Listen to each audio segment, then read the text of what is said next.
Sly the cat and Harry too. All of them live in a village called Imbledale, where there's always lots of things to do. Sally and Jake enjoy each day. Sly is never far away. Mother and father both work in a little shop. Granny's often busy, Harry is too. But all of them are happy in the village of Dimbledale, 'cause there's always lots of things to do. Sally and Jake have got their overalls on, ready to do something. But they don't know what. They've helped with the housework and done Granny's washing up. "Let's go outside," says Sally. "It must have stopped raining by now." Jake thinks that's a good idea, but he's sure it's still wet. "What about Granny?" he says. "Shh," says Sally. "She's having 40 winks." 40 winks? Laughs Jake. "It's the same as having a nap," Sally says. The children begin to tiptoe out, but Granny wakes up. "And where are you two going?" she says. "Nowhere," says Sally. Jake says, "It stopped raining, Granny." "Perhaps it has," says Granny. "But if you're going out, put your rain things on. It'll still be very wet everywhere." And she covers her eyes and goes back to sleep. Jake gives Sally her coat and hat.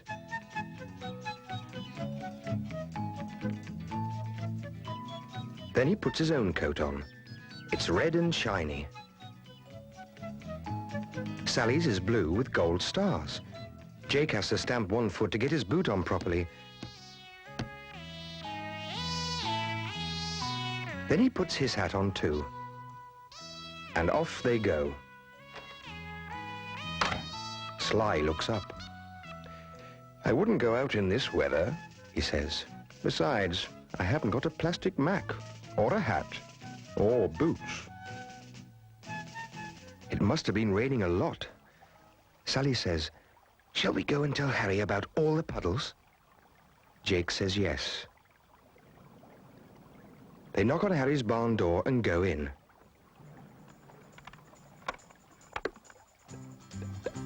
But Harry doesn't need the children to tell him about the rain. He's very busy dodging about trying to catch drops of water in a bucket. They're coming from all over the place. Here, there, and everywhere.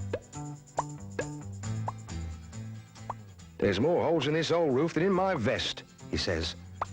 But he daren't laugh in case he drops the bucket. At last, though, it looks as if he's caught nearly all the drops. So he sits down for a rest, and there's another splash on his head. Sally and Jake can't help laughing. Poor Harry. "Oh, dear old Lawks," he says. "Oh, dear old Lawks, I don't know. Water, water everywhere. Talk about cats and dogs. It must have been raining elephants. Blow me if it hasn't."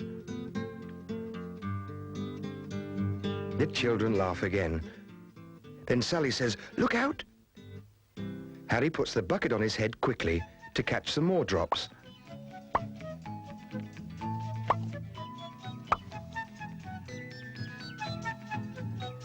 Then he stands up again. "Any more?" he says. There's a puddle on the floor. He moves the bucket under the splashes.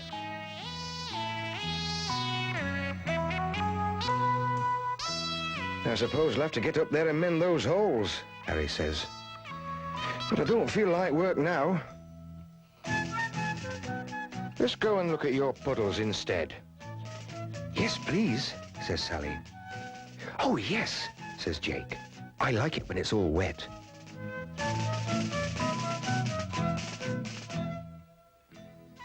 Harry points to a plank of wood. "Off you go then," he says. "I'll see you in a minute."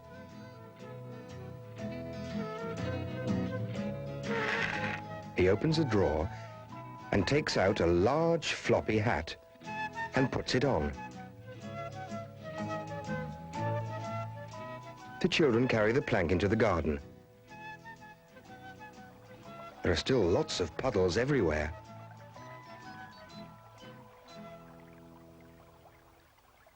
"Who's this coming?" Jake says.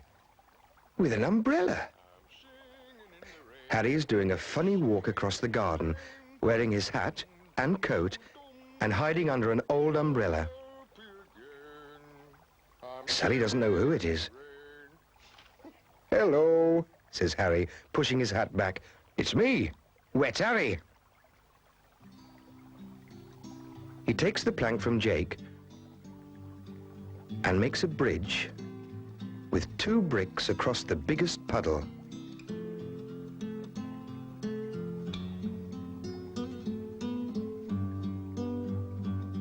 "Right," he says. "Who can walk across?" "Walk across it?" says Sally. "Yes." "What if we fall off?" she says. "You'll make a splash." Jake tries first. He balances on the end of the plank. Now it's Sally's turn.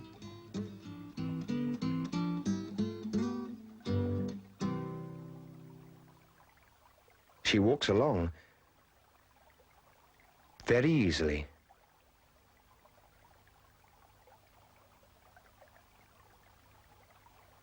"Your turn now, Harry," says Jake. "Mine?" says Harry. "Lad, I wouldn't do a thing like that." "Well, you've got to," say the children. "We did."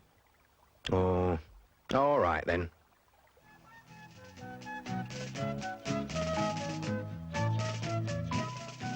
Harry balances on the plank, twirling his umbrella.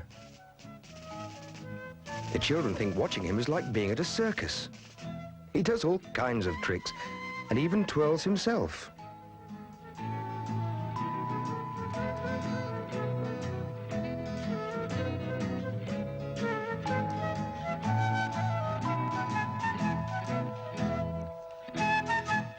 Then he gives Jake the umbrella to hold while he stands on his head in a puddle.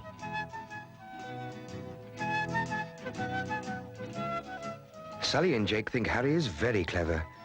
They ask him if he knows any more games or tricks to play. "Hang on," he says.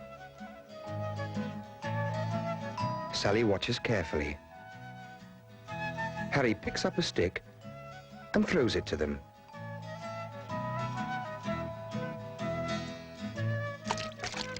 It lands in a puddle. Jake asks what the game is called. "Floating," says Harry. Jake floats the stick under the bridge to Sally. She floats it back again. They send it backwards and forwards to each other several times.